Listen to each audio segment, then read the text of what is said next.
Eating less used to work. Now it's making things worse. And if you're blaming yourself for that, you might be missing the real reason. If you've been eating less, cutting calories, trying to be good, and somehow things feel harder instead of easier, this video is for you. Because what's happening isn't a lack of discipline. It's a mismatch between your biology and modern life. I'm gonna walk you through why your body is resisting, not failing you.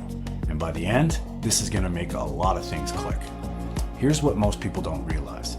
Eating less used to work when food was real, stress was lower, and your nervous system wasn't constantly on edge.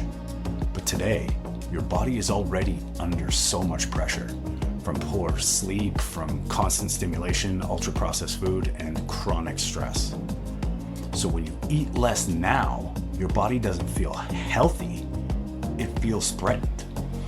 That's when metabolism slows, that's when cravings increase, and that's when fat loss stalls. Sound familiar? This isn't about calories, it's about signals. Your body is asking one question all the time: am I safe? And restriction without nourishment tells it the exact opposite. I work one-on-one with people who are stuck right here, trying hard, doing the right things, and getting nowhere. And if you're tired of guessing and want some personal guidance through this, book a call. And sign up for my newsletter at TonyStewartCoaching.com.